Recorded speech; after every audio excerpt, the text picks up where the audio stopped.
Alors bonsoir, nous sommes le 9 septembre 2020 et le 21 Elul 5780. Bientôt, nous allons embarquer dans le 5781. Pas ce Shabbat prochain, Bezrat Hashem. On espère que tout le monde va avoir une Ktiva Vechatima Tova. Et bien sûr qu'on aura d'ici Kippour la possibilité tous de faire une bonne Teshuvah. Entre-temps, ce soir, nous allons parler d'un sujet qui est extrêmement intéressant.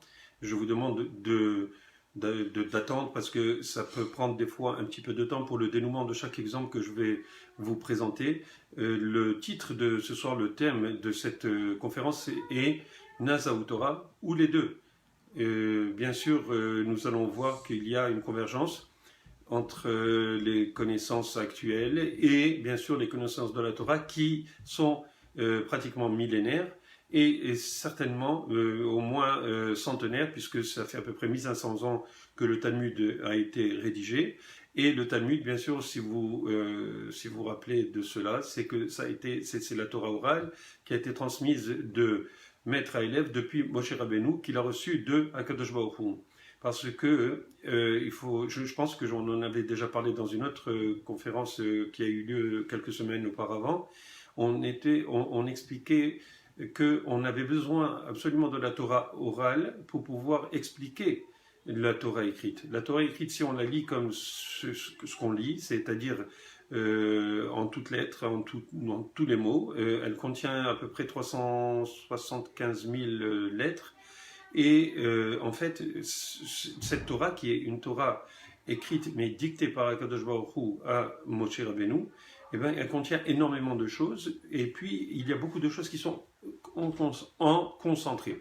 Et quand on parle de Torah écrite, c'est l'ensemble de toutes les mitzvot, c'est-à-dire les 248 mitzvot assez, c'est-à-dire positives, les mitzvot qu'on fait, et aussi il y a les mitzvot lota, c'est-à-dire les interdictions qui apparaissent dans la Torah. Alors les deux, c'est-à-dire ces 248 plus les mitzvot lota c'est 365 donnent un tout qui est de 613 mitzvot. Vous êtes au courant de ces 613 mitzvot.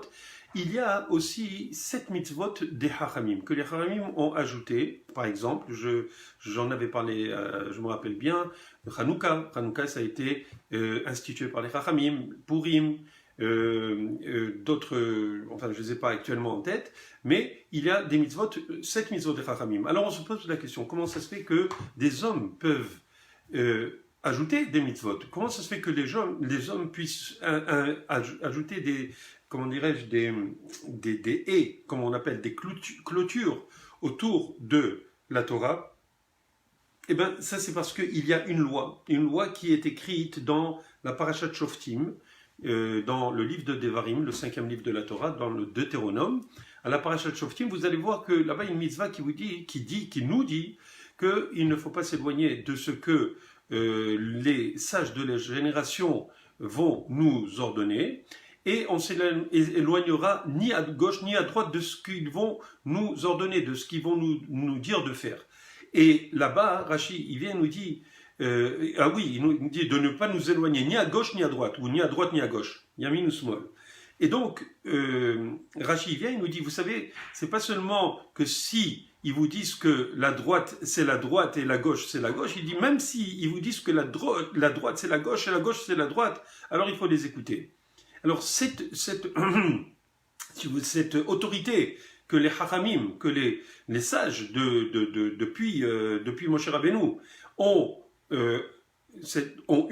ils l'ont eu de Akadosh Baruch Hu, parce que c'est une des mitzvot de la Torah. Ça veut dire que si quelqu'un vient et dit oui, mais comment ça se fait que le rabbin il vient et il commence à nous imposer des choses, et c'est pas comme ça que le Akadosh Baruch Hu a voulu?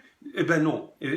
Pourquoi? Parce que les Haramim, une des mitzvot, qui est une mitzvah assez, qui est non moins importante que toutes les autres mitzvot, et peut-être beaucoup plus importante que toutes les autres mitzvot, c'est quoi? C'est qu'on doit les écouter.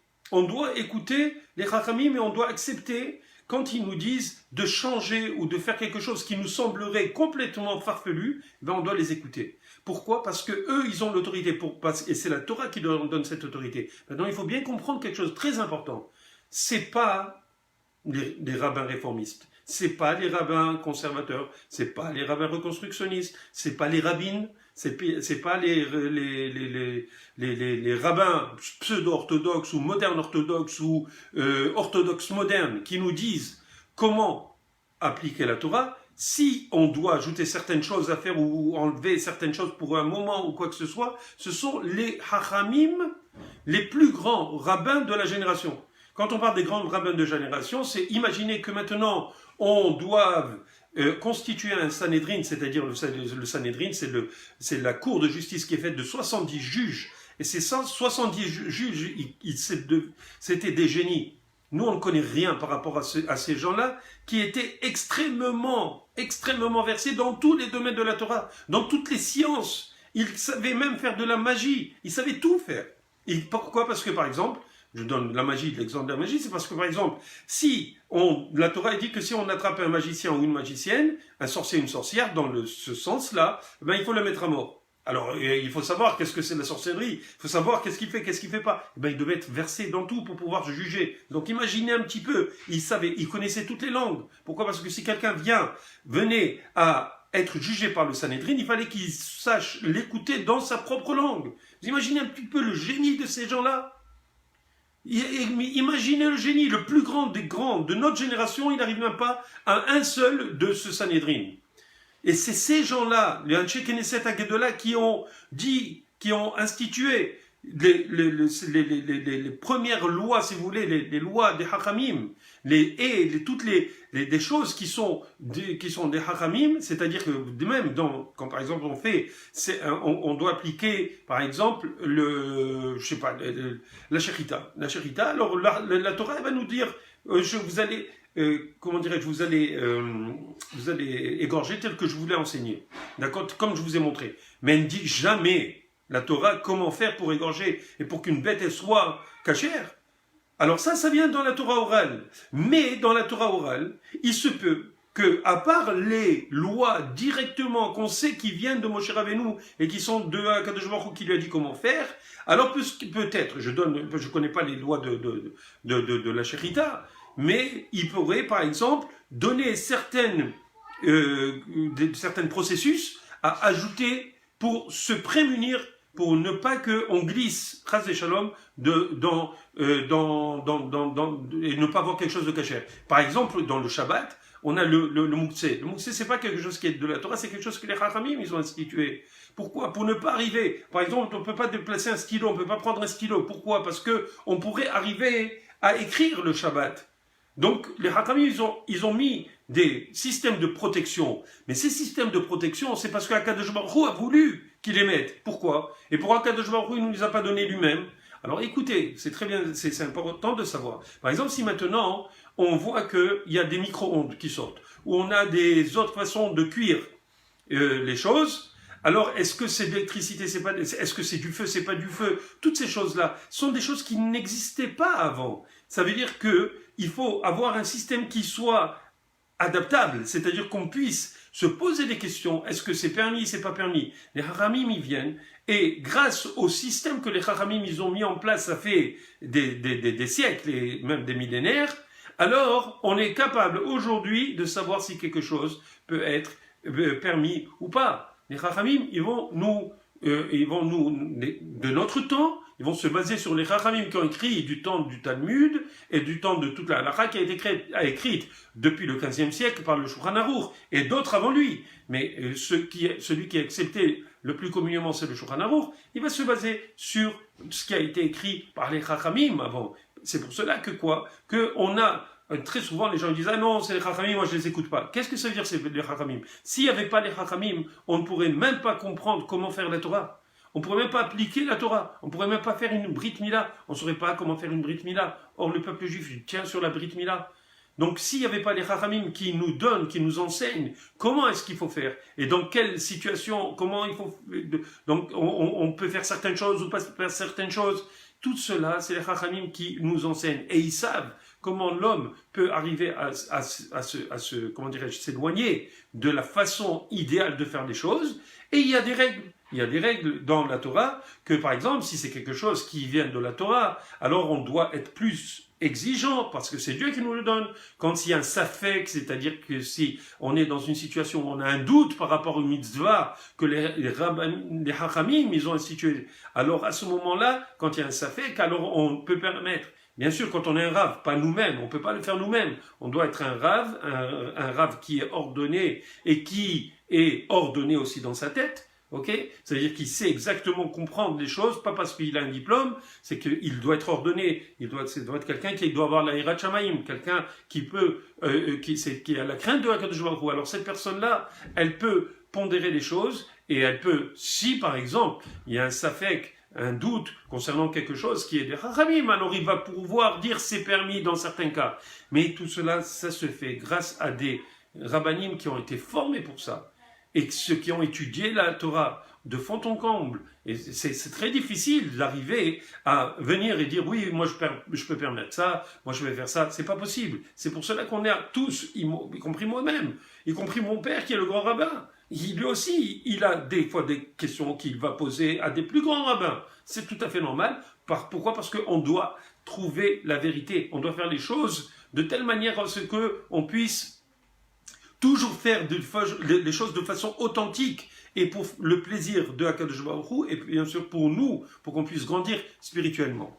Donc vous comprenez que tous ces hachamim, ils se sont basés principalement sur quoi ? Sur le Talmud, qui est la Torah orale telle qu'elle a été transcrite par Rabbeinu Akadosh, Rabbi, qui lui il a écrit la Mishnah, et ensuite Ravina et Ravashi qui ont écrit le Talmud.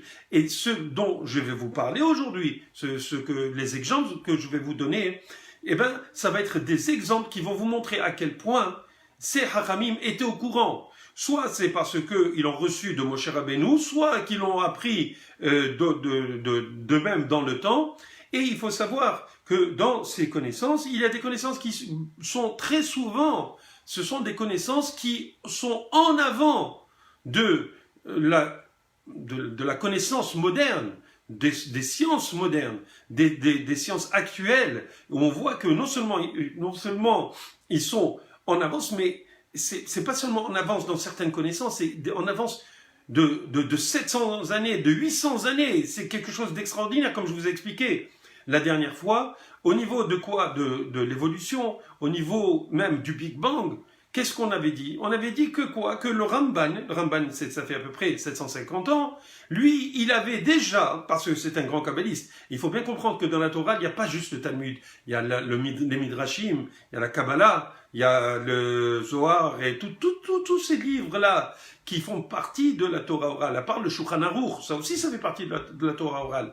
Mais en même temps, le Zohar et la Kabbalah, c'était quelque chose qui était connu depuis même Avraham Avinu, puisque Avraham Avinu, il a écrit, par exemple, le Sefer HaYetzirah, et comment dirais-je, il y a eu d'autres livres qui ont été écrits par des gens qui sont même avant Moshe Rabbeinu.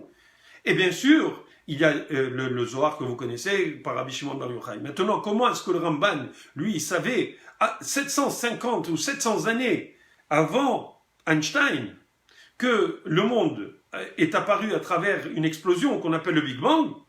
D'accord? Comment est-ce qu'il pouvait savoir? Et c'est pas qu'il le savait, c'est qu'il le décrivait, comme je vous l'ai expliqué. Je vous ai montré que tout est venu. Il dit que tout vient d'un petit, comment dirais-je, un petit point qui a la taille d'une tête d'épingle, d'une graine de moutarde, qui n'a pas de mamachout, qui n'a pas de réalité, qui n'a pas de substance, d'accord? Et qui, de là, a explosé, et qui a donné toute la matière, et le temps en même temps, qui s'est accroché en même temps qu'il y a eu cette explosion, le temps est apparu. Comment ça se fait? Comment est-ce qu'il pouvait le savoir? Lui qui n'avait... Il savait pas ce que c'était une tangente, peut-être. Il connaissait pas les mathématiques telles que nous les connaissons, ni la physique, ni la thermodynamique, ni toutes ces sciences que nous avons actuellement qui nous permettent de comprendre comment est-ce que le monde a eu lieu, comment il a pris forme, le monde. Vous comprenez? Et le Ramban, déjà, il le savait. D'accord? On avait parlé aussi du Sforno, qui disait que le temps ne se comportait pas de la même manière. Dans ce temps, en parlant des années avant, des millions d'années, avant Adam Arishon, avant la création du monde. Autrement dit, avant qu'Adam Arishon ne reçoive la Neshama, eh bien, c'était comme je vous ai expliqué, c'était le jour 1 du Rosh Hashanah. C'était le Rosh Hashanah de l'année 1, d'accord, qui était un vendredi. Le moment où Adam Arishon a reçu cette Neshama et qu'il a été jugé, qui était le Yom, le monde où il a été créé, le jour où le monde a été créé pour Adam Arishon. Ça veut dire que quand Adam Arishon a été créé, alors le monde a commencé son calendrier. Mais tout ce qui était avant, d'accord, c'est-à-dire toute la création à partir du Big Bang jusqu'aux animaux et même aux hommes, entre guillemets, préhistoriques, eh bien, toutes ces choses-là ont été, toute cette création ne s'est pas déroulée comme on disait, on veut dire d'une façon un peu bizarre, si vous voulez, dans la Torah en 6 jours. Mais comme je vous ai expliqué, je ne peux pas tout vous dire, regardez la conférence sur Einstein et Nachmanide, eh bien vous allez voir que, vous allez comprendre qu'est-ce qui s'est passé réellement, d'accord? Et aussi la conférence sur l'évolution-révolution, où j'explique à la fin, et justement par le Ramban, c'est-à-dire Nachmanide, comme quoi il se pourrait que Adam Arishon a été créé, et ensuite qu'il est devenu un autre homme à partir du moment où il a reçu la Neshama. C'est-à-dire qu'autrement dit, au moment où Akadosh Baruch Hu a créé, il a façonné, il a malaxé la glaise, et jusqu'au moment où Adam Arishon a reçu la Neshama, ou autrement dit, il est devenu un homme, parce que la Neshama, c'est une création ex nihilo qu'il n'y avait pas avant. D'accord? Comme je vous ai expliqué dans cette conférence, allez la voir. Et bien à ce moment-là, tout ce qui s'est passé avant, on ne sait pas, c'est quelque chose de flou. Mais quand est-ce qu'il est devenu un homme? Réellement, c'est quand il a reçu la Neshama. Donc avant ce moment-là, qui était le premier Rosh Hashanah, et on va arriver à cela bientôt parce que je vais vous donner l'exemple, c'était la première nouvelle lune. La première nouvelle lune de quoi? De Tishri, qui donne justement le coup d'envoi de l'année 1, qui était Rosh Hashanah, le moment où Adam Arishon a été créé. Vous me suivez? Très bien. Alors on va arriver à ça tout à l'heure. Mais auparavant, je parlais de quoi? Du Big Bang. Et le Big Bang, c'est quoi? Il nous a appris que le monde est parti en explosion et qu'il y a eu des galaxies, des milliards de galaxies qui ont été créées, avec des milliards d'étoiles, chaque galaxie, bien sûr. On est d'accord. On sait que nous sommes dans la galaxie qui s'appelle la Voie lactée. D'accord? Et c'est pas un café au lait, c'est la Voie lactée, c'est le Milky Way. Et nous sommes à la périphérie, c'est-à-dire c'est un genre de spirale qui est faite de tas d'étoiles et d'autres objets qui sont des objets célestes, des quasars, il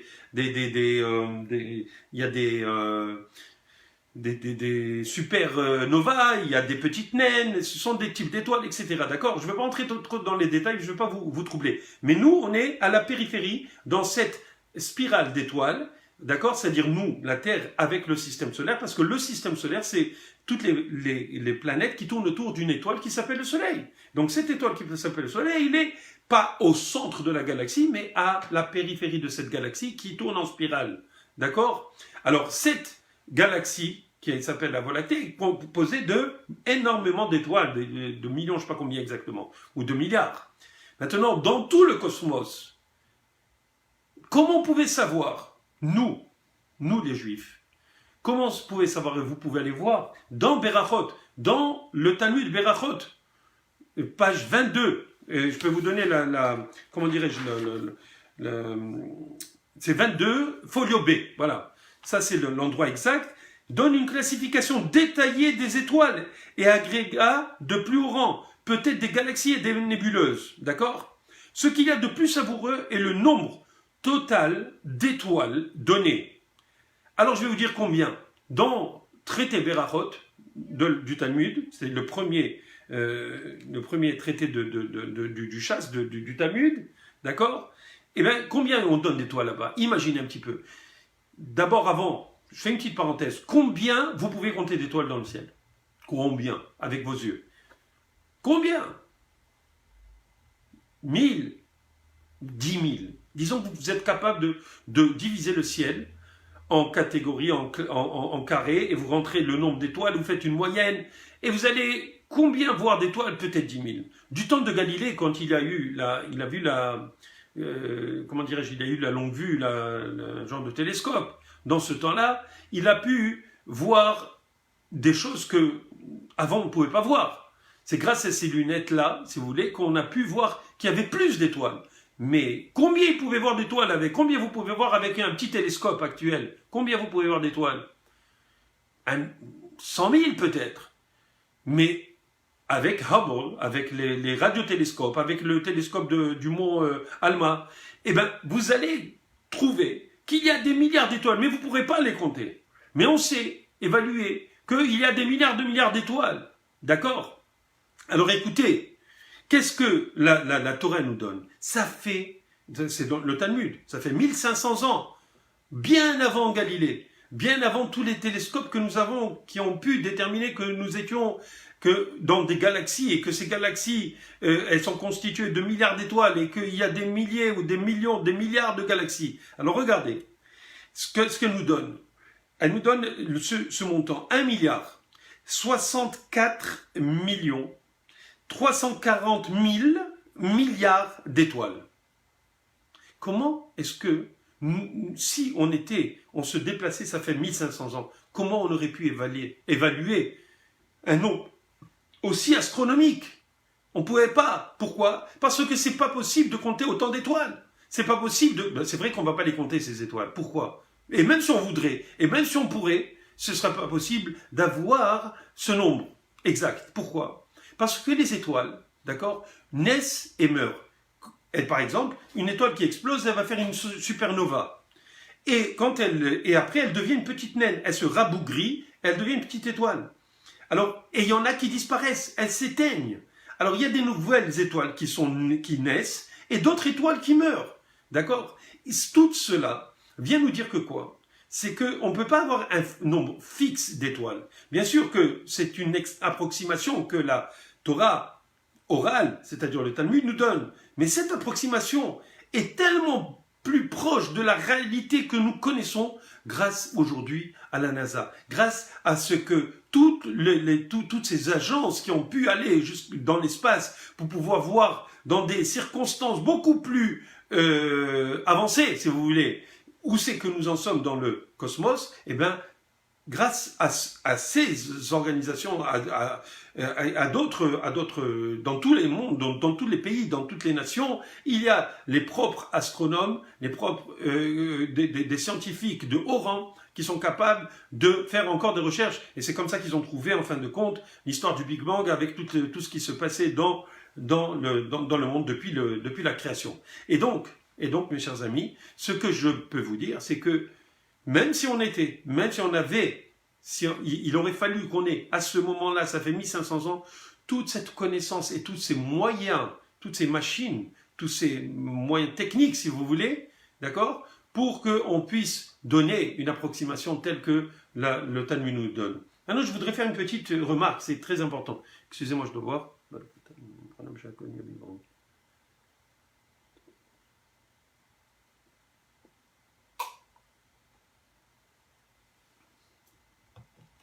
Je voudrais faire une petite remarque. Il faut savoir que le Talmud a des connaissances, d'accord, des connaissances qui sont à l'avant de la science, si vous voulez. Beaucoup plus en avant que la science. Mais d'un autre côté, le Talmud n'est pas un outil scientifique. C'est-à-dire que quand le Talmud nous donne des informations, c'est pour les besoins de la halakha. Et des fois, en passant, il donne des informations qui peuvent être scientifiques et qui peuvent être scientifiques pour certains temps, c'est-à-dire au temps de la Gemara, au temps de la Mishnah, il y avait des connaissances qui étaient nécessaires, d'accord, pour gérer les choses. Actuellement, par exemple, on a le Covid. Alors là, il y a des tas de laboratoires, il y en a peut-être 130 ou 150 qui essayent de trouver un vaccin. Donc, en ce temps-là, il y avait des connaissances qui étaient actuelles pour eux, en ce temps-là, qui étaient nécessaires pour gérer certains problèmes de la vie, d'accord, et qui étaient, entre guillemets, scientifiques, d'accord, mais qui ne sont pas d'actualité maintenant. C'est-à-dire qu'on ne pourrait pas utiliser, par exemple, des remèdes qu'il y avait avant et dire que ça va fonctionner aujourd'hui, pour des raisons ou d'autres. Peut-être aussi certains remèdes pourraient fonctionner, on ne sait pas, d'accord? Ça dépend de chaque chose, de chaque cas, d'accord? Maintenant, au niveau de des connaissances que nous avons actuellement au niveau de la Torah, il y a le Rambam, vous le savez que lui, il était en avant, par exemple, sur son temps, il connaissait des choses au niveau de la médecine, parce que il avait appris aussi, il a appris chez pas seulement dans la Torah, mais aussi, et beaucoup dans la Torah bien sûr, mais aussi avec des collègues, il n'a pas juste appris comme ça, il était devenu médecin, d'accord, mais tout ce qu'il a puisé, pas tout, mais disons la majeure partie, venait de ce qu'il avait reçu de ses maîtres et de la Torah, d'accord. Maintenant, est-ce qu'on peut en faire une science universelle? Non, mais c'était une base qui était très acceptée dans le temps. Pour vous dire qu'en fin de compte, il ne faut pas croire que le Talmud, c'est comment dirais-je, un recueil de lois scientifiques. Non, pas du tout. Mais ce sont des connaissances qui sont nécessaires pour pouvoir appliquer la halakha actuellement. Ça, c'est une chose. Deuxième chose qui est importante, c'est que au niveau de la, comment ça s'appelle, si vous voulez, des connaissances scientifiques, d'accord, il faut savoir que non seulement il y avait dans ce temps-là comment dirais-je, des gens qui étaient très versés dans la médecine, d'accord, qui étaient très versés dans beaucoup de détails, vraiment, ça veut dire qu'il y avait des gens qui avaient des remèdes réels, d'accord, c'est pas quelque chose qu'on invente. Et ces remèdes réels, si on les utilisait maintenant, peut-être qu'ils pourraient faire du mal aussi. Donc, il ne faut pas prendre, d'accord, ces choses-là comme quelque chose qui est fixe et qui n'a pas bougé. Non, au contraire, c'est quelque chose qui s'adapte, d'accord. Maintenant, quand, par exemple, les scientifiques actuels viennent, par exemple, je prends Hubert Reeves, d'accord, c'est un des scientifiques, je pense même qu'il est québécois d'origine ou français d'origine, mais qui a vécu au Québec. Je ne sais pas exactement, mais c'est un des scientifiques qui est assez connu dans le monde. Eh bien, ce scientifique, lui, quand il va lire la Torah, il va la lire comme étant un ramassis de légendes. Et pour lui, la Torah, c'est pas quelque chose de scientifique. C'est pas la Torah qui va nous donner l'heure au niveau scientifique. Eh bien, il se trompe. Pourquoi? Parce que lui, quand il lit la Torah, il lit une traduction qui a été faite par je ne sais pas qui, d'accord? Et il le lit, il dit, ben écoutez, s'il y a eu le déluge c'est pour nous enseigner qu'il ne faut pas être perverti, il ne faut pas avoir de violence, il ne faut pas faire des choses pas bien, etc. Donc c'est un but moral plutôt qu'un but scientifique. Donc là, il voudrait dire que les religions n'ont pas leur place dans le monde scientifique. Or, ce n'est pas ça le cas. Le cas qu'il y a, et il faut bien comprendre, c'est que de prime abord, il faut comprendre que la Torah, comme je vous ai dit, c'était 375 000 lettres, et c'est encore, qui sont écrites dans les Sefer Torah, dans les livres, les rouleaux de la Torah. Ça n'a jamais changé depuis que Moshe Rabbeinu a écrit, ça fait 3350 ans, il a écrit sous la dictée de Dieu. On sait que dans ces lettres, oui, dans ces textes-là, on a, comme je vous ai dit, les 613 mitzvot. Et des fois, il y a des mitzvot qui ne sont connus qu'à travers une lettre. Une lettre, on apprend la mitzvah. Vous imaginez? Ça veut dire quoi? Ça veut dire qu'on doit lire, on devrait lire la Torah comme étant un ramassis de légendes? Non, pas du tout. C'est complètement faux et complètement faux. Pourquoi? Parce que nous-mêmes, quand on lit la Torah, même si vous lisez la Torah vous-même, vous devrez lire la Torah pour la comprendre, si vous ne comprenez pas l'hébreu, à travers une Bible qui est traduite. Et cette Bible qui est traduite, elle est obligatoirement traduite grâce à quoi? À des commentateurs de la Torah, comme Rashi, comme Ramban, comme le Kliakar, comme le Sforno, etc., qui nous traduisent, qui nous expliquent comment comprendre la Torah basée sur la Torah orale. Ça veut dire que la Torah écrite ne peut être comprise que par la Torah orale, que grâce à la Torah orale, on peut comprendre la Torah écrite. Alors quand les scientifiques y viennent, les grands scientifiques y viennent, ils disent la Torah c'est juste un code de morale. Non, c'est pas vrai, parce que la Torah, comme je vous ai dit, en 31, ça c'était dans le cours sur Nachmanide et Einstein, en 31 versets, elle fait le tour de quoi? De toute la création, de ce qui a été écrit dans les bibliothèques de toutes les universités. Et dans la bibliothèque d'Harvard, il y a 200 000 livres qui expliquent comment le monde a été créé. Alors imaginez. Donc, imaginez où c'est qu'on en est. Les scientifiques ne comprennent rien de ce que c'est la Torah. Si les scientifiques lisaient les commentateurs de la Torah, alors ils comprendraient qu'il y a énormément de choses qui sont en avant de ce que eux, ils croient que la Torah est. La Torah n'est pas lisible par quelqu'un qui est profane. Il faut que ce soit quelqu'un qui comprenne la Torah, qui comprenne les mots, et qui comprenne grâce à quoi? Grâce aux commentateurs, parce qu'on ne peut pas comprendre la Torah telle qu'elle est. Je vous le dis, vous aurez beau utiliser toute votre vie à essayer de comprendre, vous ne pouvez pas la comprendre si vous n'avez pas la Torah orale qui vient vous éclairer, qui vient nous éclairer, pour pouvoir comprendre qu'est-ce que veut dire la Torah écrite.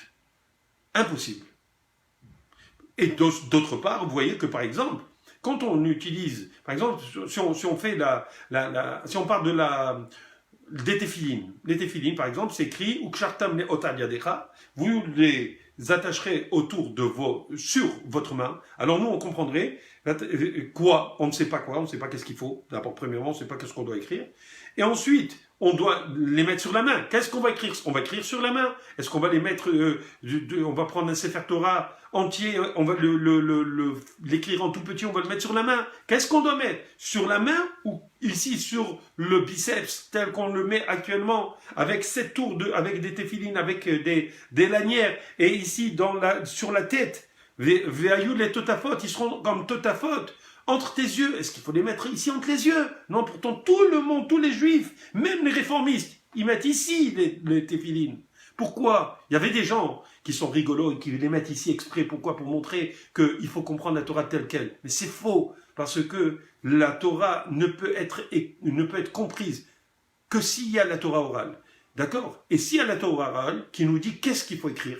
La Torah orale, elle nous dit, voilà, ces 4 petites parachiotes, ces 4 chapitres, vous les mettez sur des parchemins, vous les mettez dans des boîtes noires, d'accord, rien à voir avec les avions, mais vous mettez dans ces boîtes noires qui sont faites en cuir de telle manière et de telle manière.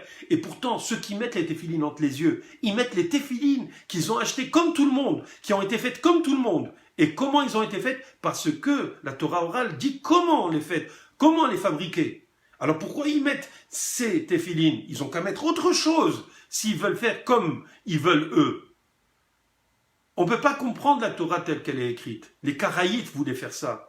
Les Tzedokim voulaient faire ça. Les anciens, il y avait toujours eu des réformistes, ne croyez pas. Et pourtant, on ne peut mettre des téphilines que lorsque elles sont cachères. Et tout le monde met des téphilines, en principe cachères. Il y en a qui trafiquent, parce qu'ils font du vol. Mais quand vous achetez des téphilines cachères, c'est tout le même type de téphilines qu'on accroche tous de la même manière, qu'on attache nous-mêmes. Mais c'est nullement écrit. Tous ces détails, ce n'est que dans la Torah orale. Pour montrer à quel point la Torah écrite et la Torah orale sont complètement imbriquées l'une dans l'autre. Maintenant, je vais passer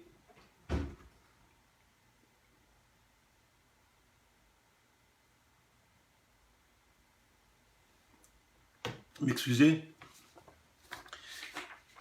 Je vais passer à un exemple qui est très intéressant. Et pourquoi j'utilise cet exemple? Parce que je vous avais parlé juste avant de vous parler du Big Bang. Je vous avais dit que Adam Rishon, il avait été créé donc le jour de Rosh Hashanah de l'année 1, d'accord? La Torah, elle nous dit exactement à quel moment. La Torah orale, d'accord? La Torah nous dit qu'il a été créé, Adam Rishon, c'est-à-dire quand il a été complet, qu'il a reçu la Neshama, d'accord? Quand est-ce qu'il a reçu cette Neshama? À le 6e jour, à Vav Yud Dalet, c'est-à-dire Vav c'est 6, Yud Dalet, 14e heure de la journée. Qu'est-ce que c'est 14e heure de la journée? On sait qu'une heure en moyenne, ok, c'est 60 minutes bien sûr, parce que ça dépend si c'est l'heure d'été, l'heure d'hiver, mais au niveau du solstice, ou plutôt de l'équinoxe, c'est 6 heures, il y a 12 heures de jour, 12 heures de nuit, et nous, selon notre conception de la Torah, une journée commence la veille, c'est-à-dire quand il commence à faire nuit. Par exemple, le Shabbat, il commence vendredi soir. Et donc, en moyenne, il commence à 6 heures du soir et il finit à 6 heures du matin, la nuit. Ensuite, à 6 heures du matin, on reprend la journée pour 12 heures. D'accord? Donc il y a 6 heures de nuit, ensuite 6 heures de jour. Maintenant, on a dit que quoi? Que il a été, Adam Arishon a été créé, a été devenu Adam Arishon, si vous voulez, complet, la 14e heure. C'est-à-dire que si vous passez 12 heures de nuit, il reste, c'est 2 heures de jour. Il y a 12 heures plus 2, ça fait 14. Donc la 14e heure, ça nous donne 8 heures du matin. D'accord? À 8 heures du matin, c'est à ce moment-là où il y a eu la nouvelle lune qui a apparu dans le ciel au moment où Adam Arishon a reçu sa Neshama. D'accord? Alors, juste pour vous donner, je vous donne ça, je sais que je fais un bond en avant, mais maintenant je vais faire un bond en arrière pour revenir à ce que je viens de vous dire, juste, ça fait 30 secondes. Alors regardez, selon la Torah, on sait que quoi? C'est qu'on doit faire si vous voulez, la néoménie, elle vient, c'est-à-dire le nouveau mois, la nouvelle lune, ok, a un temps spécifique, prend un temps spécifique pour arriver. Tous les astronomes dans le monde, dans l'Antiquité, s'est intéressés à connaître le temps que la Lune prenait pour faire le tour de la Terre, d'accord, et aussi les trajectoires qu'a la Lune autour de la Terre. Vous savez que la Lune, elle ne se trouve pas toujours au même endroit, etc. Mais on sait que quoi? Que la Lune se renouvelle, parce que la Lune, quand elle passe et elle tourne, on va voir en fonction de l'endroit où elle se trouve, elle va apparaître, elle va être croissante, décroissante, entière, etc. D'accord? On connaît tout ça. Donc, quand la néoménie est calculée et connue grâce à la Torah orale, le Rambam rapporte dans les lois de la néoménie et rapporte toute la façon de calculer. D'accord? D'abord, il faut savoir que quoi? Une autre caractéristique qu'il faut savoir, c'est que dans la Torah, dans le Talmud, etc., on n'a pas l'heure l'heure est divisible. On sait qu'une heure, c'est 3600 secondes. Mais dans la Torah, dans la façon de diviser, c'est pas en 3600 secondes, mais en 1080 parties d'heures. D'accord? 1080 parties, d'accord? Pourquoi? Parce que 1080 est divisible par 2, par 3, etc., est divisible par 2, 4, 8, 3, 6, 9, 5 et 10, d'accord? Et le résultat est de nouveau divisible en de nombreuses parties. D'accord? Ça veut dire que quand vous divisez par 2, par exemple, vous allez avoir 540, qui est divisible lui aussi en 2 et en 4 et en etc., etc. Donc, c'est une façon de calculer dans la Torah. Donc, qu'est-ce qu'on va faire? On a cette façon de compter et on a aussi une tradition comme quoi, entre une nouvelle lune et une autre, il y a 29 jours, 12 heures et 793 parties d'heures. Ça va? Encore une fois, 29 jours, parce qu'on sait que nous, c'est à peu près 30 jours. D'accord? Comme ça, on sait. Parce que des fois, on a un Rosh Chodesh qui a 2 jours, des fois 1 jour. Et c'est pourquoi? Parce qu'il y a 29 jours et demi, plus 793 parties d'heures. Alors, comment on sait quand est-ce qu'il va avoir la nouvelle lune? C'est que la Torah nous dit, la Torah orale, bien sûr, que, en fin de compte, d'accord, c'est 29 jours et demi plus 793. Une chose très importante, vous savez que l'année lunaire, notre calendrier, n'est pas solaire ni lunaire uniquement. Notre calendrier est lunisolaire. C'est une parenthèse que je vous ai pas dit, j'aurais dû vous le dire avant. C'est que on se base sur un cycle d'années, d'accord, où il y a des années où il y a un Hadar, un mois qui s'appelle un mois embolismique, c'est-à-dire ça veut dire qui va une année qui est embolismique, d'accord, qui va donner naissance à un mois en plus. Alors il y a sur un cycle de 19 ans, vous allez avoir la 2e, la 7e, la 9e, je ne sais pas exactement, année, où on va avoir un mois de Hadar en plus. Pourquoi? Parce que grâce à ce mois en plus, on va pouvoir toujours rejoindre les fêtes et les saisons. C'est-à-dire que par exemple, Pessah, c'est la fête du printemps. Chodesh Aviv, c'est le mois du printemps. C'est Chag Aviv. le mois de Sukkot, la fête de Sukkot, c'est Tishri. On sait que quoi, c'est Hagassiv, c'est le moment où on récolte, d'accord, on engrange plutôt. Donc, ce sont des fêtes qui sont réglées de telle manière à arriver au mois qui est toujours le Tishri ou Nissan, etc. Donc, on a un calendrier qui est lunisolaire. Ça, c'est une parenthèse qu'il fallait connaître parce que c'est important de savoir comment ça fonctionne dans notre Torah et dans notre religion. Et c'est pour cela que, grâce à ça, on comprend qu'on a une grande connaissance de ce qui est un petit peu astrophysique et au niveau astronomique, etc. Parce qu'on a besoin de toutes ces choses-là. On est capable de faire, et je vais vous montrer, un calendrier, on est capable de le faire jusqu'à la fin des temps. D'accord ? Mais un calendrier très précis, savoir exactement quand est-ce qu'il va y avoir une nouvelle lune, quand est-ce que ça va être Kippour, quand est-ce que ça va être Rosh Hashanah. D'ailleurs, des applications, vous allez sur 4J, vous allez avoir le calendrier jusqu'à je sais pas quand. Pourquoi ? Parce qu'ils connaissent ces informations.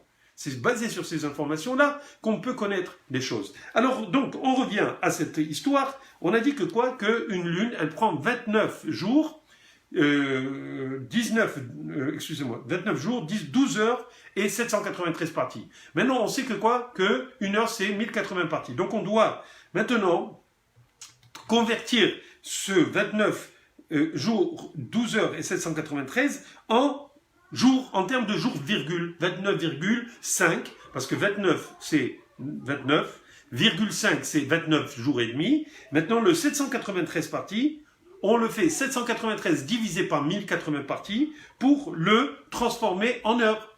Ça va nous donner 0,734259 heures.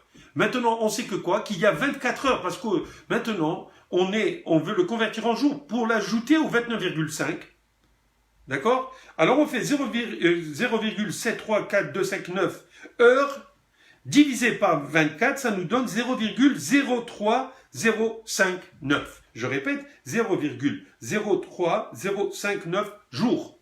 Qu'on ajoute à 29,5, vous pouvez prendre un crayon et calculer, vous allez voir, ça nous donne que une lune, entre une lune et une autre, d'accord, une nouvelle lune, ça nous donne 29,53059. Je répète, 29,53059 en termes de jours. Très intéressant. Maintenant, il faut savoir que quoi ? Qu'en 1969, d'accord, il y a eu Apollo 11. Vous vous rappelez ? Je ne sais pas si vous étiez assez jeune, est-ce que vous êtes assez vieux plutôt, pour vous rappeler de cela.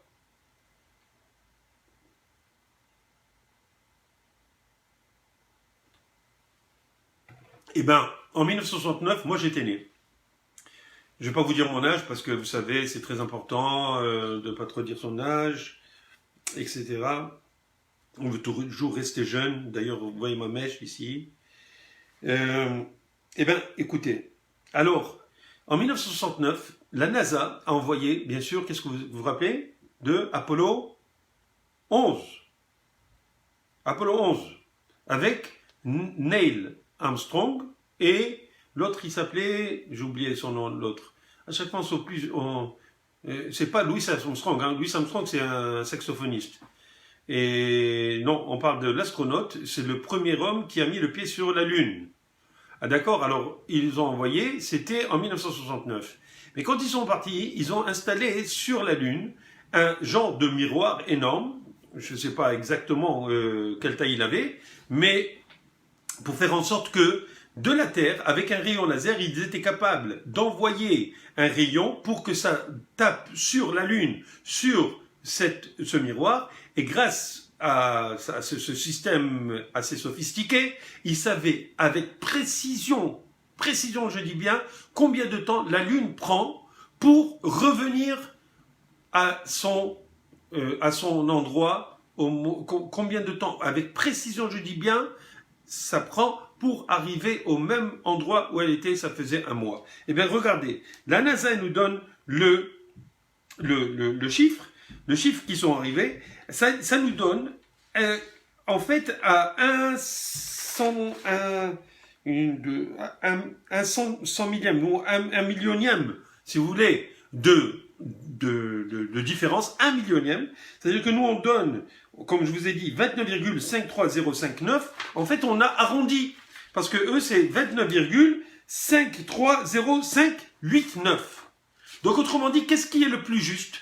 Est-ce que c'est eux qui ont le plus juste? Est-ce que, au niveau technique, il y avait un petit délai de 1 millionième de jour? D'accord? Ou c'est la Torah qui a raison? Mais personne, dans toute l'histoire de l'astronomie, aucun n'a eu cette approximation. C'est grâce à qui? À la NASA qu'on a pu avoir cette approximation. Et la différence est de 1 cent millième. D'accord? Je ne sais pas si on dit 1 cent millième ou un millionième. Non, c'est un millionième, je pense, de jours. C'est extrêmement petit, la différence entre ce que la NASA et la Torah, que le Rambam rapporte, parce que c'est écrit dans le Talmud, d'accord? Le Rambam, il apporte toutes ces lois-là qui étaient dans le Talmud. Donc, on voit que quoi? On voit que nous avons une avance extraordinaire. Maintenant, je vais, comme je vous avais dit, c'est que avant, d'accord? Je vous avais dit que Adam Arishon était né le premier jour de l'année 1, bien entendu. Au moment, c'était vendredi, Vav, c'est le 6e jour, Vav c'est 6, donc c'est ce qu'on a comme transmission, comme tradition orale, d'accord? Et Yudalet, 14e heure. D'accord? Alors maintenant, je vais vous montrer ça. J'espère que vous allez le voir. J'espère que c'est assez clair parce que je vous montre un petit peu le graphique. D'accord? Vous voyez ici, ça c'est le Vav Yud Dalet. D'accord? Maintenant, ça c'est tous ces jours-là, nuit et jour, nuit, jour, nuit, jour. Ça a eu lieu avant le premier Tishri. Avant le premier Tishri de l'année 1. Donc, c'était quand? Et là, je vous ramène à la conférence que j'avais fait, que vous pouvez trouver sur El HaShoresh, sur la page El HaShoresh ou sur YouTube, où on parlait justement de quoi? Du Big Bang. Et on disait que tout ce qui s'est passé avant Adam Arishon, ça fait partie de l'année primordiale, de l'année 0. De l'année 0. Extraordinaire, oui. On était en avance, oui. Donc ce qu'on lit dans la Torah, comme quoi le monde il a été créé en 6 jours, jour 1, jour 2, jour 3, c'est pas ce que Hubert Reeves et tous ses compères, hein, oui, ils ont pensé. Pas du tout. Parce que nous, on dit qu'il y a une année 0. C'est fou. On est en avance, très en avance par rapport à eux. Et cela, même si on dit que c'était pendant 6 jours que ça a été créé avant l'année, avant le moment où Adam Arishon a été créé, d'accord? Parce que c'est ça ce qu'on croit, parce que dans le temps, les Juifs, ils croyaient en Dieu, il n'y avait aucun problème. On n'a pas essayé de changer le Talmud, parce que en 2010 ou en 2020, il y avait des astrophysiciens qui viennent nous dire qu'il y a eu le Big Bang. Pas du tout. On savait cela et on fonctionnait avec ça. C'est clair. D'accord? D'ailleurs, à partir de Adam Arishon, on donne avec précision combien d'années chacun a vécu. On a avec précision toute la généalogie du monde, on le connaît, d'accord? Et bien là, maintenant, qu'est-ce que je veux dire? C'est que, étant donné que l'année 0, ça peut être 15 milliards, 13 milliards, je ne sais pas exactement, d'accord? Il y en a qui disent 18 milliards que ça a pris d'années pour arriver à ce temps-là. Donc je ne vais pas reparler de tout ça. Allez-y voir cette conférence sur Einstein et Nachmanide. Maintenant, quand on parle de cette année 0, eh bien, quand on va faire le calendrier jusqu'à la fin des temps, on doit considérer ces 6 jours qui étaient avant Adam Arishon. Je répète, on doit considérer l'année 0, qui est hypothétique.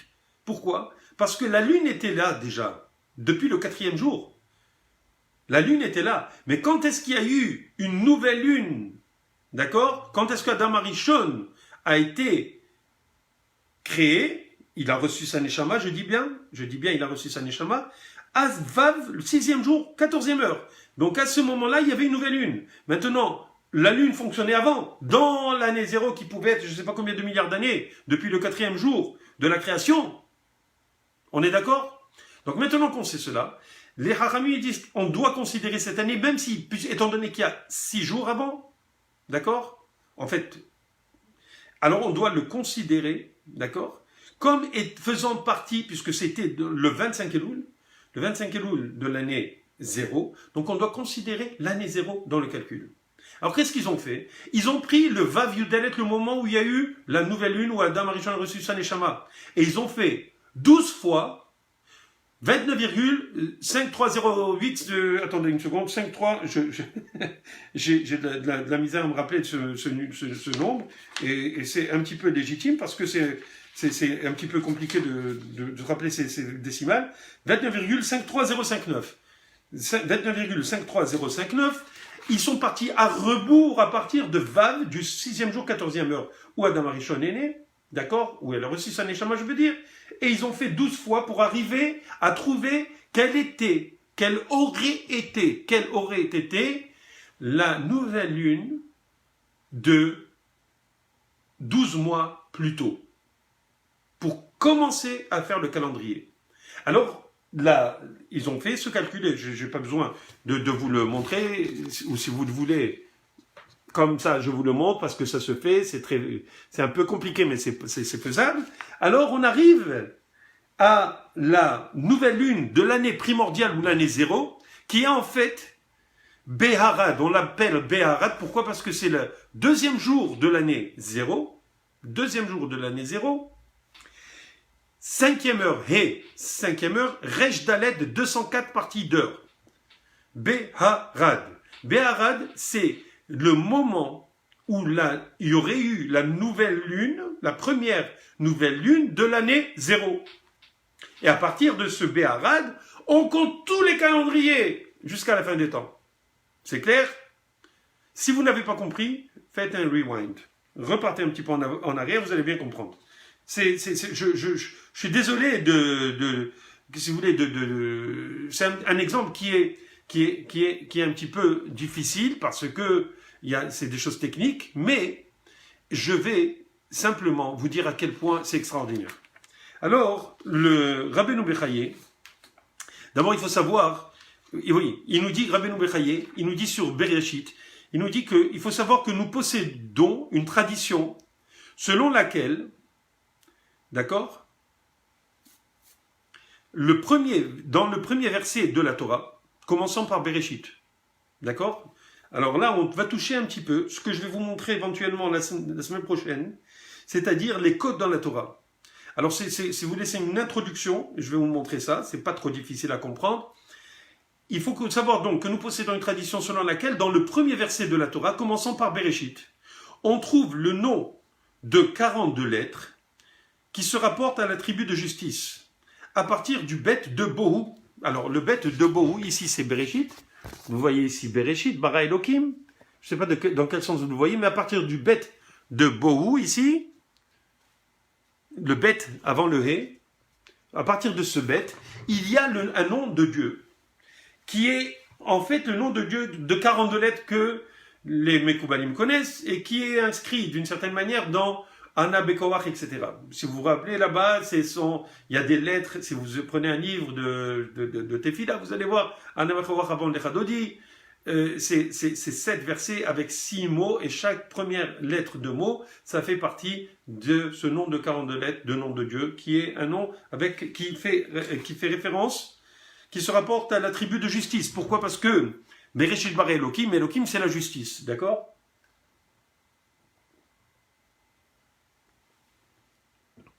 On trouve le nom donc de 42 lettres qui se rapportent à la tribu de justice à partir du Bet de Bohu, mais au moyen de nombreuses permutations. Alors, au niveau kabbalistique, ce sont des lettres avec des permutations de lettres, on sait comment retrouver. Moi, je ne sais pas, ne me demandez pas, mais les kabbalistes, ils le trouvent. Ils savent. Et si l'on est illuminé par les yeux du cœur, on y trouve le nombre Beharad que j'ai évoqué ci-dessus. Alors, qu'est-ce qu'on disait? Alors, il disait, le Rabbeinu Bechaye, il faut également savoir que la conjonction de Tishri de l'année où a été créé le monde aurait été Beharad, c'est-à-dire deuxième jour, 5e heure, 204 parties d'heure, si les luminaires avaient été déjà créés. D'où le savons-nous de la conjonction de Nissan qui a suivi. Mais étant donné que les luminaires n'ont été créés que le 4e jour, nous savons clairement qu'il n'y a jamais eu de Beharad. Pourtant, c'est le point de départ véritable qu'utilisent les astronomes dans leurs calculs. Ça va? Alors maintenant, qu'est-ce qu'il dit? Si on est illuminé par les yeux du cœur, on y trouvera dans ce même passage que j'évoquais ci-dessus, et qui se trouve inscrit dans la paracha, on y trouve ces quatre lettres, Bet, He, Resh, Dalet, séparées entre elles par des distances de combien par hasard? Pas 7, pas 49, mais 42. Comme le nombre de lettres qui forment le nom de Dieu, qui se retrouve à partir du Bet de Bo, comme je vous expliquais tout à l'heure.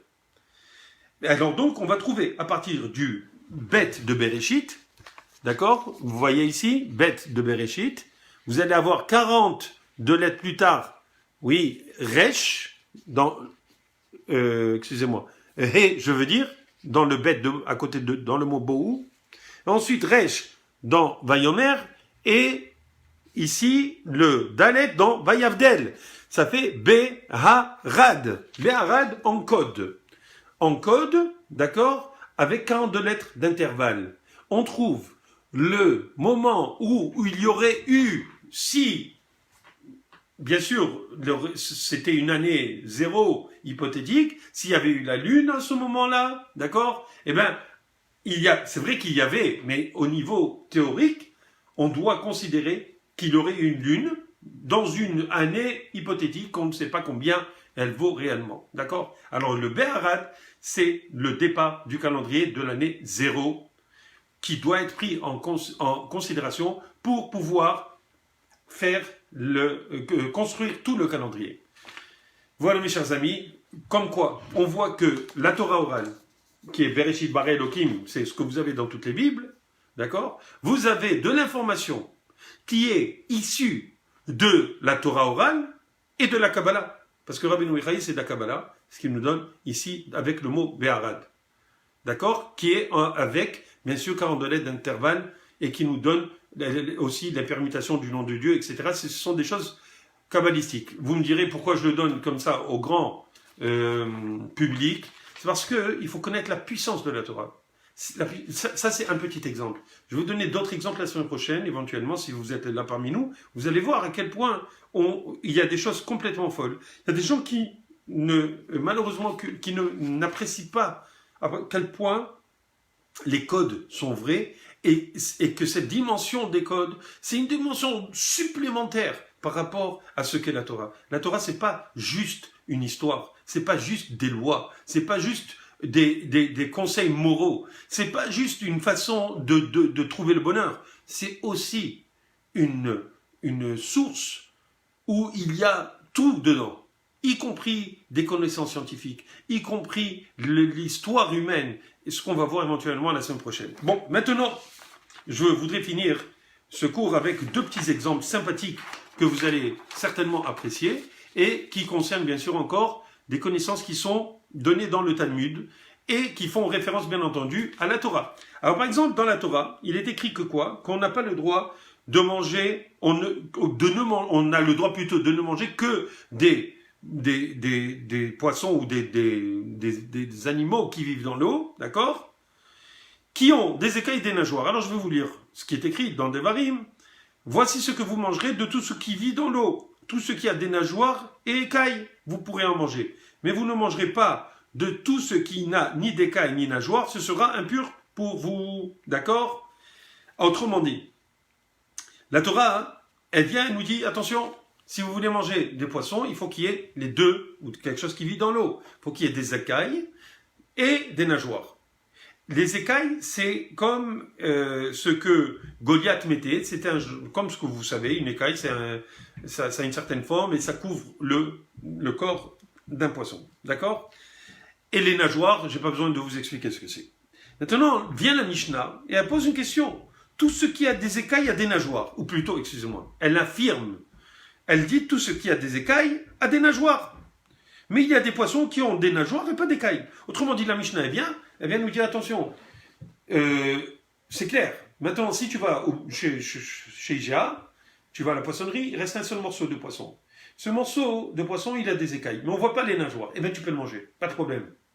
Tu arrives avant Shabbat et tu devais faire un poisson, tu as juste un morceau qui te reste là-bas. Il y a des écailles, mais tu ne vois pas les nageoires, il a tout vendu. Et tu peux pas avoir confiance en lui, on sait jamais. Il va dire, ouais, mais si tu dis il y a des nageoires, il va dire, bien sûr.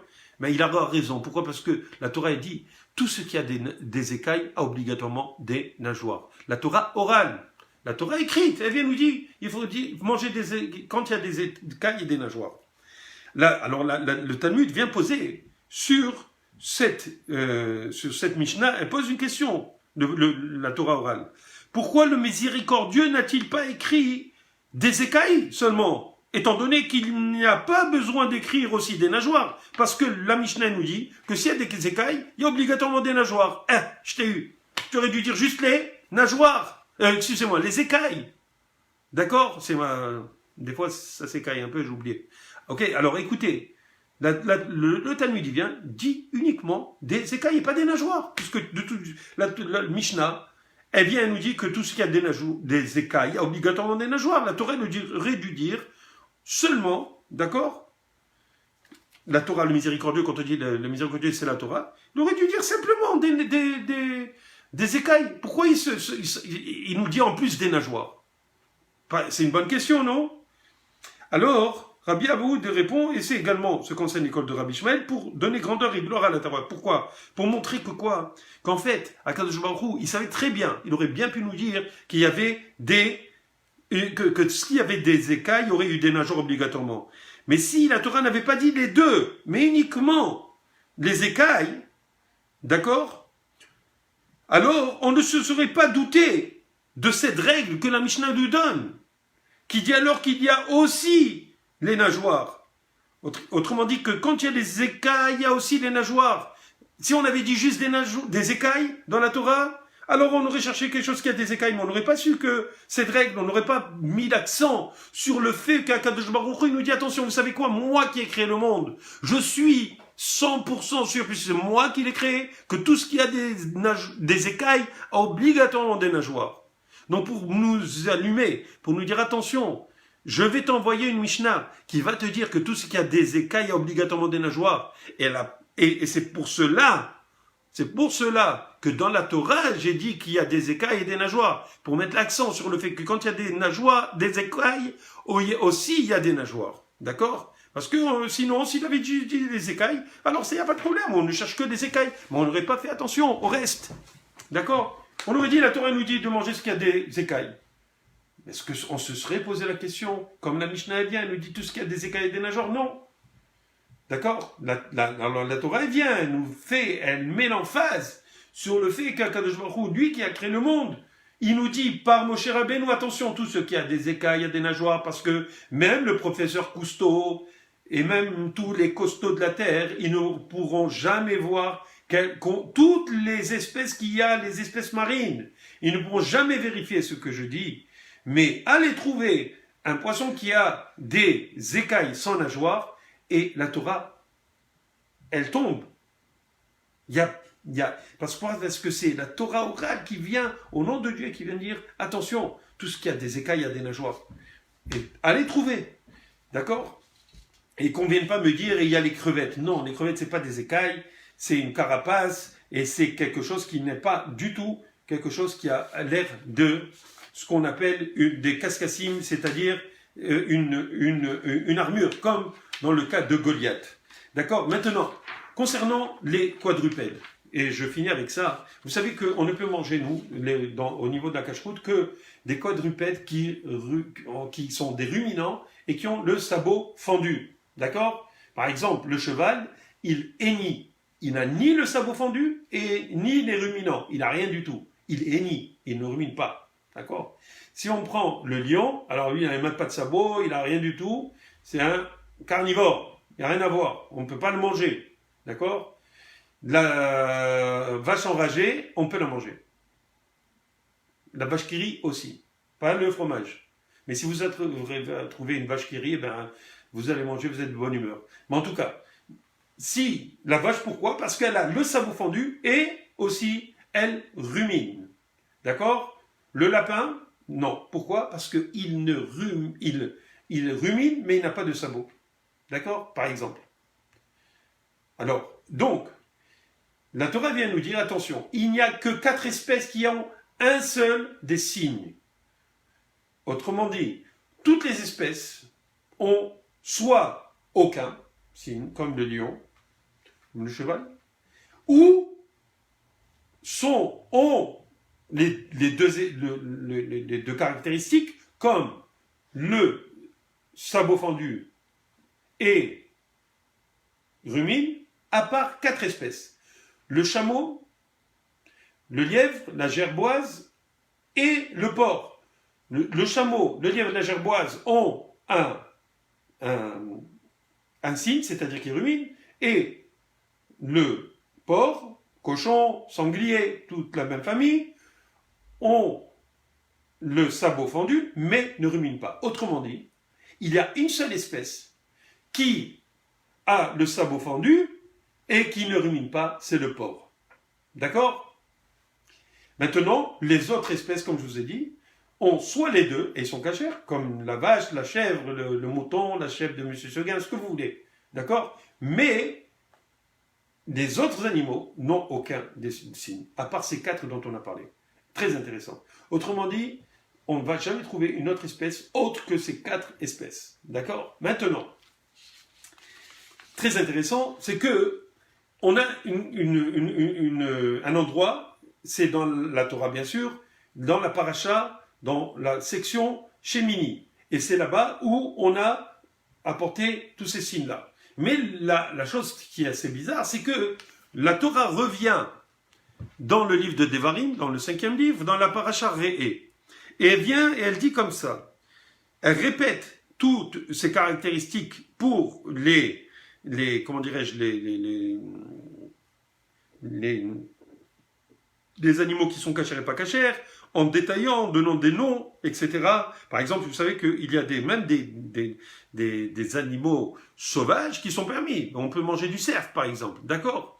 Pourquoi? Parce qu'ils ont le sabot fendu et ils ruminent. D'accord? Et la Torah elle donne une certaine liste dans cette paracha. Mais elle dit quelque chose. Et ceux-là, vous ne mangerez pas, mima'ale, parmi ceux qui ruminent et qui ont le sabot fendu, hachesua, la chesua.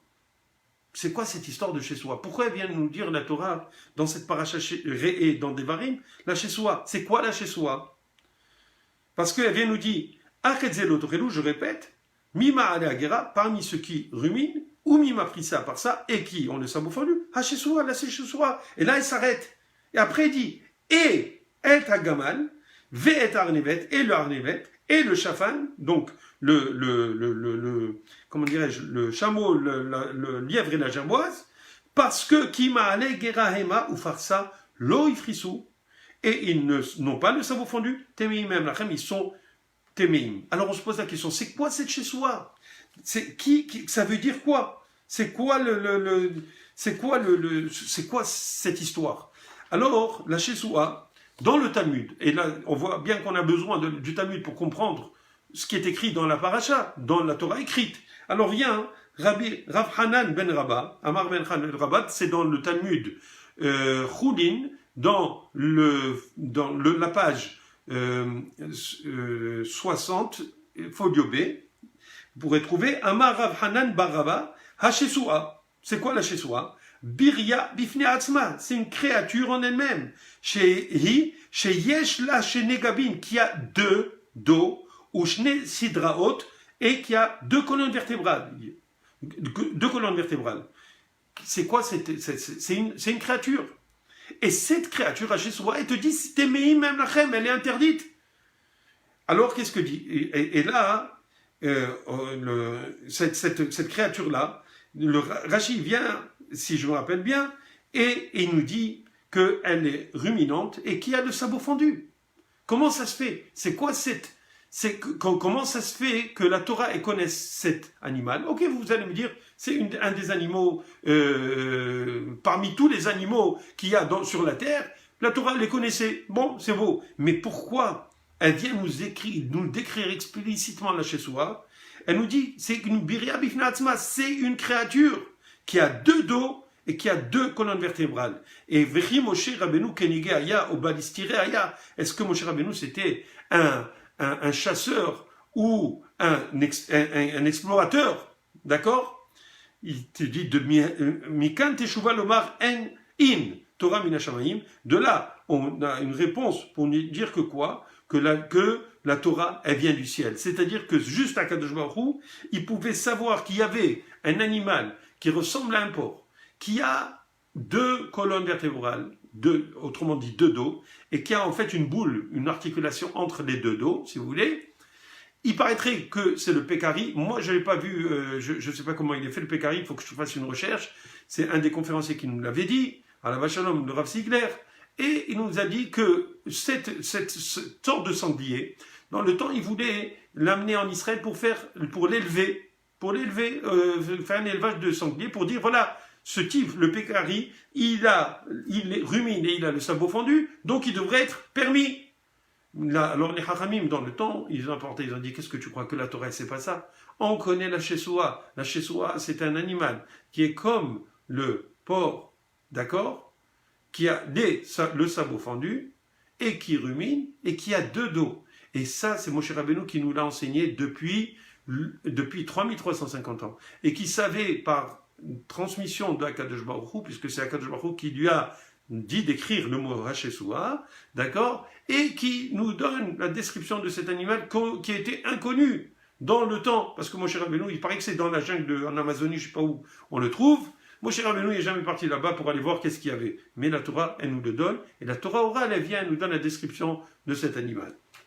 Donc, aujourd'hui, je pense qu'on en a vu assez. C'est pourquoi je vous ai montré tous ces exemples, que ce soit le nombre d'étoiles qu'il y a dans le monde, que ce soit le temps de l'annéoménie, combien de temps ça prend pour la Lune exactement pour faire le tour, et comment on voit que, en fin de compte, cette connaissance du calendrier juif est en harmonie complète avec Bereshit, avec le moment où il y aurait eu la première nouvelle lune de l'année 0, avant l'année où Adam Arishon a été créé, qui était l'année 1, au moment où il a reçu Shana Neshama, qui était le 6e jour à la 14e heure, on voit que c'était le 2e jour de l'année 0, qui aurait eu la nouvelle lune.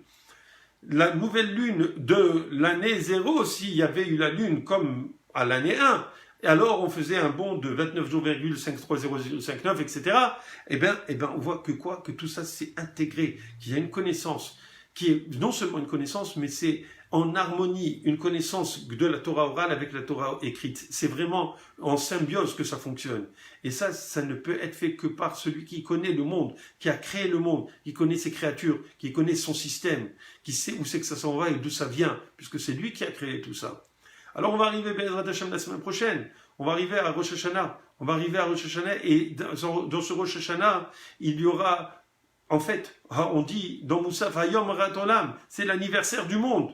Eh bien, c'est pas l'anniversaire du monde, parce que le monde a été créé le 25 Elul, pas le 1er Tishri, c'est pas Rosh Hashanah. Non, c'est pour le monde qui a été créé pour Adam Arishon, pour l'homme, parce que l'homme, c'est le but de la création, si on sait se comporter en homme. Alors, j'espère qu'on saura se comporter en homme, Be'ezrat Hashem. Et vous savez qu'est-ce que c'est un homme? C'est celui qui reconnaît ses torts. Un homme, c'est celui qui reconnaît ses torts. C'est celui-ci qui peut être un leader. C'est celui-ci qui peut grandir. Parce que quand on reconnaît ses torts, on ne refait plus les mêmes bêtises. Et alors, on grandit. Et bien, chaque année nous permet de grandir. Alors, il faut reconnaître ses torts. Faire teshuva. Arriver à Rosh Hashanah nettoyer pour qu'on puisse être jugé correctement. Enfin, correctement, c'est sûr qu'on est jugé correctement, mais pour qu'on soit correct par rapport à Kadosh Baruch Hu. Alors ça, c'est une chose. Alors moi, ce que je vous demande entre-temps, c'est de partager cette vidéo le plus possible. N'ayez pas peur, n'ayez pas honte, au contraire. C'est rien, c'est bon de partager des choses de Torah, ça va vous donner du zéro, du mérite. Et on se donne rendez-vous comme d'habitude, Be'ezrat Hashem, mercredi soir prochain, Beli Neder, Be'ezrat Hashem, mercredi soir prochain à 9h, pour un cours sur les codes dans la Torah. J'espère que vous serez parmi nous, où je ne vais pas vous donner beaucoup d'exemples, parce que je ne veux pas vous perdre dans les exemples, mais simplement vous montrer le fonctionnement extraordinaire de la Torah, comment ça fonctionne dans les lettres de la Torah, où on voit que tout est connu dans la Torah. D'accord, que tout est codé, parce que c'est écrit à Forva, c'est-à-dire qu'il y a qu'à mélanger de tous les côtés, tourner les lettres, tourner de tous les côtés, des coups là-bas, parce qu'il y a tout dans la Torah. Alors, simplement, une autre remarque que je voulais vous faire. Vous pouvez tomber un jour sur des gens qui vous disent tout ce que dit la Torah, c'est de la bêtise, et c'est pas scientifique. Et nous, on sait qu'est-ce qu'on est, on est des scientifiques, on sait. Mais je vais vous dire quelque chose, les vrais scientifiques, honnêtes, qui sont capables de chercher la vérité, croyez-moi, ils sont plus proches certainement plus proches de Dieu que nous. Pourquoi? Parce que ceux qui sont honnêtes et qui cherchent la vérité et qui sont capables de trouver la vérité parce que ce sont des génies, d'accord, bien qu'eux aussi, ils aient leur libre arbitre, ils pourront eux aussi renier. Mais réellement, quand on est honnête et on sait choisir la vérité, eh bien, il n'y a pas de raison qu'on ne soit pas plus proche de Akadosh Baruch Hu. Alors en tout cas, Ezrat Hashem, je vous demande encore une fois, pensez aux autres, partagez, et puis on se revoit la semaine prochaine, Ezrat Hashem. Au revoir, et Ezrat Hashem, à la prochaine.